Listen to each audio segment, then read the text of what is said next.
Ang aksidente ng tren sa Amagasaki. Kapag ang pagiging nasa oras ay naging mapanganib.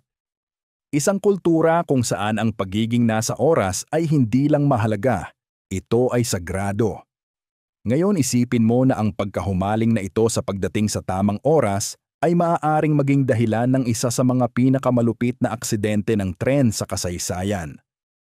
Walang isang pasahero na sumakay sa tren, M-Rapid Service, noong umagang iyon ng Abril. 2005 ang nakahulang sila ay magiging bahagi ng isang trahedya na magpapabago sa sistema ng tren sa Japan magpakailanman. Kaya umupo ka, mag-relax, at alamin natin ang hindi kapani-paniwalang kwento ng pakikipag-ayos ng Japan sa madilim na bahagi ng pagiging perpekto at ang aksidente ng tren sa Amagasaki. Anong mangyayari kapag ang pagsunod sa oras ay naging mas mahalaga kaysa sa kaligtasan?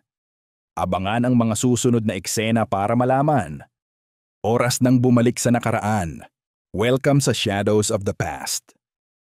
Abril 25, 2005. Isang malamig na umaga ng tagsibol sa Hyogo Prefecture, Japan.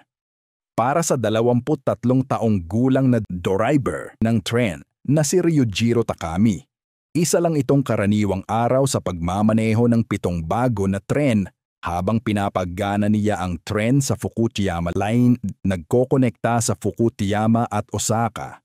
Ang 700 pasahero sa loob ay ginagawa ang kanilang pang-umagang gawain, nagbabasa ng dyaryo, nagche-check ng email, o simpleng nakatingin sa labas ng bintana sa dumadaang tanawin. Pero si Takami ay may problema na sa umagang iyon. Mga 25 minuto pa lang ang nakalilipas, nagkamali na siya lumampas siya sa pulang ilaw na kusang nagpaandar sa emergency stop system ng tren. Pagkatapos, sa Itami Station, lumagpas naman siya sa platform ng mahigit sa 3 wagon na pinilit siyang iurong ang tren at nagdagdag ng isa pang 90 segundo sa lumalaking pagkaantala. Para sa karamihan ng kumpanya ng transportasyon, ang ilang minutong pagkaantala ay maliit na bagay lang. Pero sa West Japan Railway Company na kilala bilang JR West, ang pagiging tama sa oras ay napakahalaga. At ang parusa sa pagkabigo na mapanatili ito ay napakabigat. Paano kaya nauwi ang simpleng pagkaantala sa isang nakapanlulumo at nakakagulat na trahedya? Patuloy tayong manood para malaman.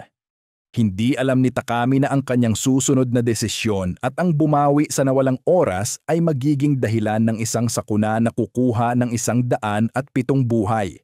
Kasama na ang kanya. Para maintindihan kung bakit ang isang batang driver ay kukuha ng ganitong mapanganib na risk, kailangan nating tingnan ang kultura sa kumpanya. Sa sistema ng tren ng Japan, ang pagiging nasa oras ay hindi lang isang layunin, ito ay obsesyon.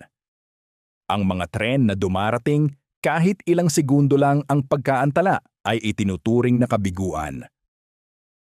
Ang parusa para sa mga driver na nagdudulot ng pagkaantala ay lalo pang malupit. Ang kumpanya ay may isang kilalang programa ng muling pagsasanay na tinatawag na Nikin Kyoiku or Day Shift Training.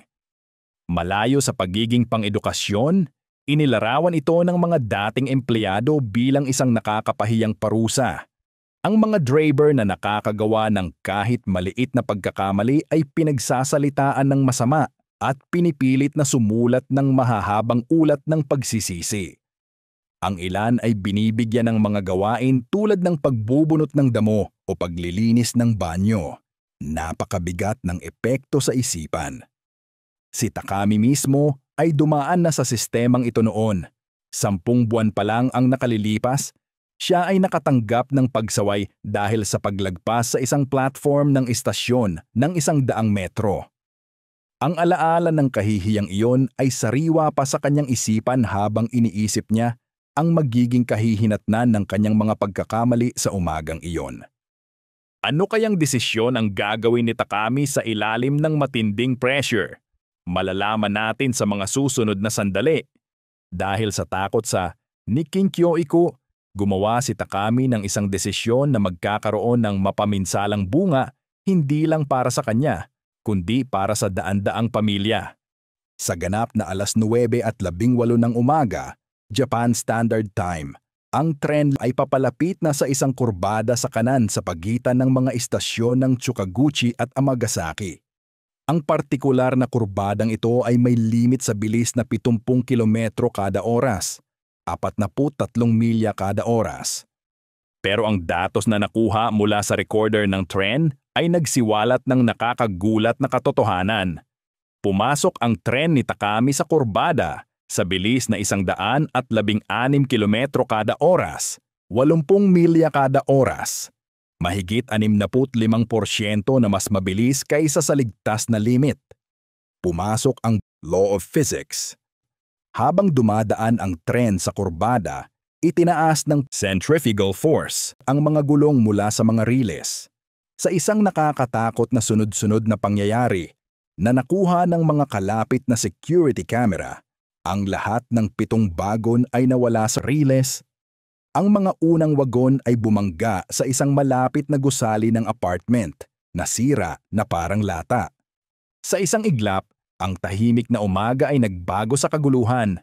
Ang mga tunog ng baluktot na metal at basag na salamin ay pumuno sa hangin. Kasunod ang mga sigaw ng mga nasugatan.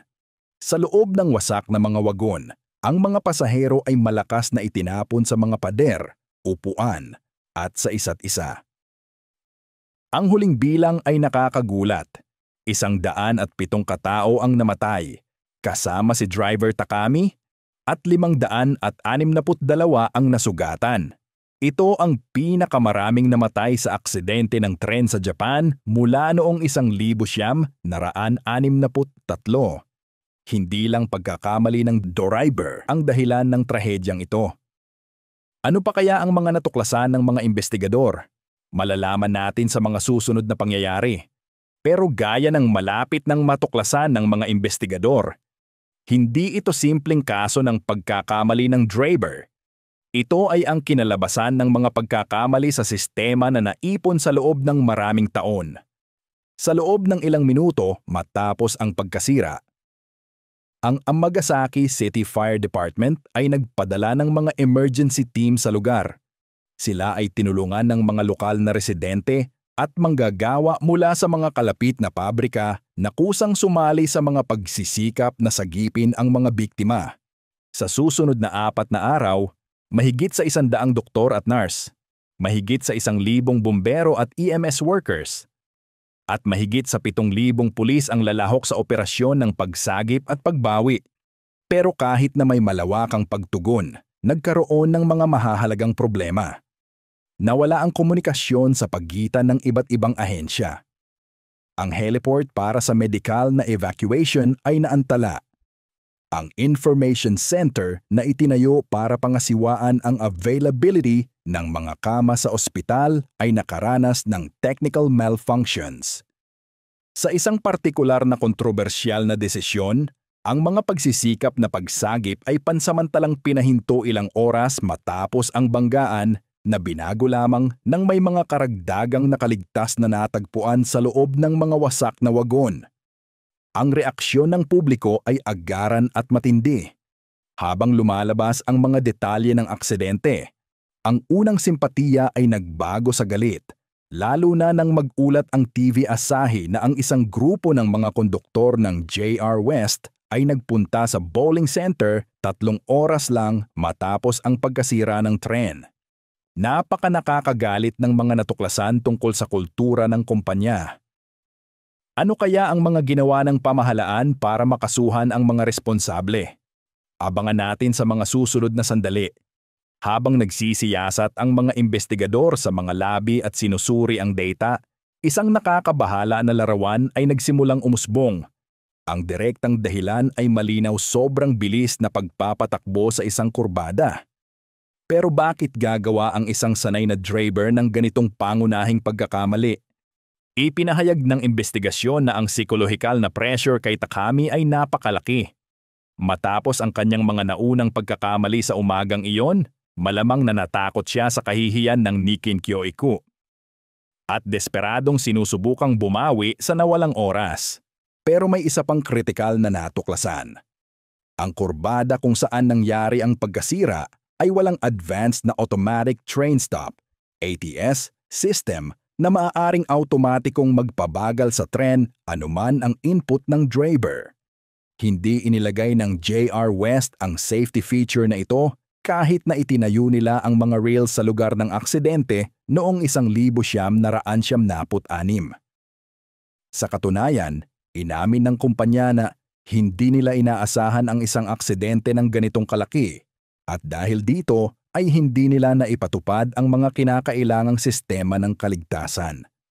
Ang pagsisiwalat na ito ay nagdulot ng kriminal na kaso laban ang presidente ng JR West noong nangyari ang aksidente. Dahil sa pagpapabaya na nagresulta sa mga pagkamatay at pinsala. Nagsimulang lumayo ang JR West sa pamamaraan nito sa mga pagkakamali. Sa halip na tingnan ang mga pagkakamali bilang moral na kabiguan na nararapat parusahan, nagsimulang maintindihan ng kumpanya ang mga ito bilang mga pagkakataon para matuto sa loob ng isang pagkakamali. Isang magandang paalala para sa ating lahat. Ano ba talaga ang mas mahalaga? Ang pagiging nasa oras o ang pagiging ligtas? Gaya ng sinabi ng isang dating empleyado ilang taon matapos ang aksidente. Natutunan namin sa mahirap na paraan na walang schedule ng tren na nagkakahalaga ng isang buhay ng tao. Ang pagiging 5 minutong huli ay makakalimutan kinabukasan. Ang pagiging responsable sa isang trahedya ay mananatili sa iyo magpakailanman. Huwag kalimutang mag-subscribe sa aking YouTube channel para sa mas maraming amazing na content. Pindutin ang subscribe button at i-on ang notifications. Kung nag-enjoy ka sa napanood mo, i-click mo na yung sa kanan para sa iba pang history adventures. Salamat sa panonood hanggang sa muli.